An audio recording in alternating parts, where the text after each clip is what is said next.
So magandang umaga mga tol, ito nga pala ulit si Gene, Trip ni Negro sa YouTube at Facebook. Andito ngayon sa harap ko si Maldita, ang aking CF Moto 450 MT.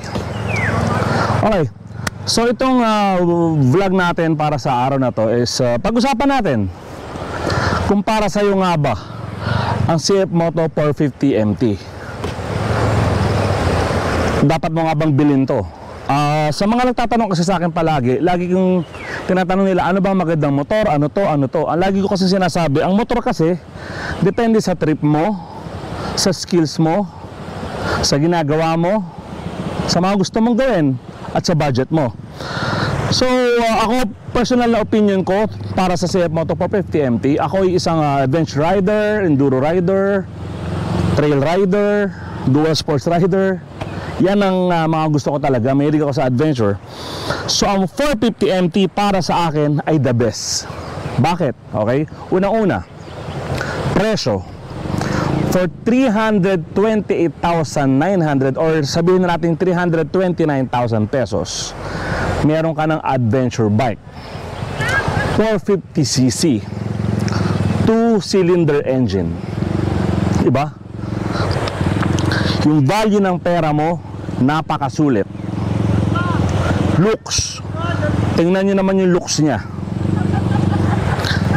Aminin na natin, medyo hawig siya kay Tenere 700, which is mahal ko rin yung bike na yan. Nakagamit din ako niyan, nagkaroon ako niyan.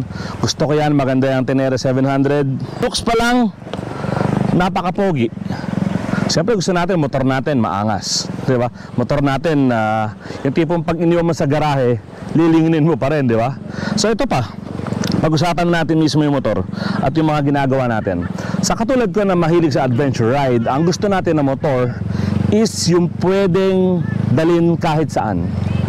Nakapag-try ako ng malalaking motor, 1,200, 800cc, 1,000cc. Ang naging problema ko bilang adventure rider is namimili ako ng pupuntahan. Kasi nga, natatakot ako na baka mabalahaw ako, matumba yung motor, at walang tutulong sa akin, hindi ako makaahon, baka hindi ako makalabas sa off-road na papasukin ko.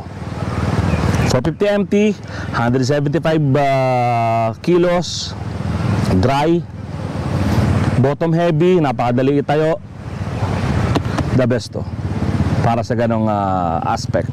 Isa pa, mahilig din kasi ako mag solo ride. So sa mga adventure rider na mahilig mag solo ride, yun nga, the best to motor na to.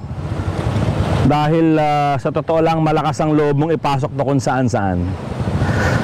Mahilig tayo mag-adventure, pumasok sa mga off-road kasi nandun yung magandang scenery, nandun yung bundok, nandun yung ilog, nandun yung dagat, nandun yung falls.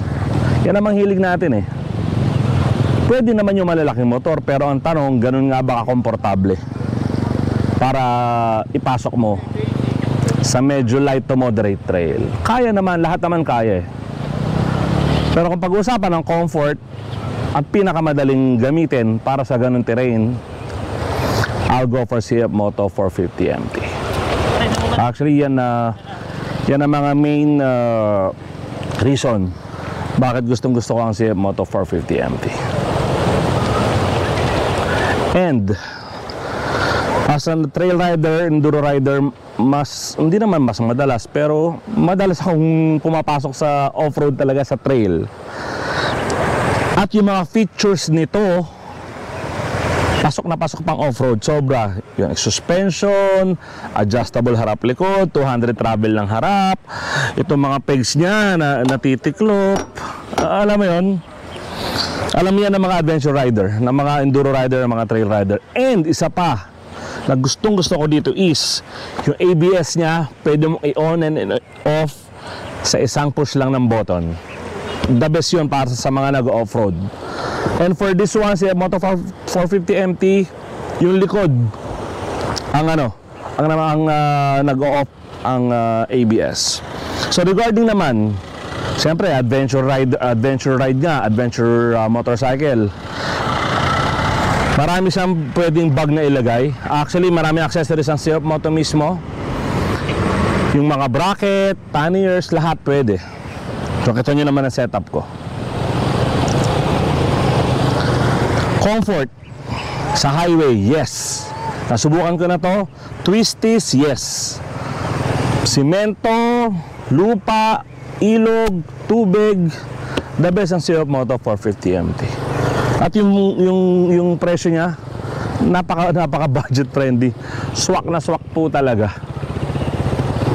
Kaya marami talagang nahuhumaling dito. Nakita nyo naman, hindi lang to basta hype ha. Nakita nyo naman sa social media, sa mga kilala nyong riders na mahilig sa adventure, ang daming bumili nito. Ask them why, ask them why. Kasi nga, fit na fit to para sa mga adventure riders. Yung adventure rider na mahilig pumasok sa mga off-road, back roads, kasi meron touring yung puro semento lang ito, the best to. Kumili ka sa semento and then pasok ka sa mga medyo liblib na lugar, hindi ka talaga kakabahan kasi alam mong kaya mo yung motor, kaya ka nung motor, at alam mo makakalabas ka kahit mag-isa ka. Quality.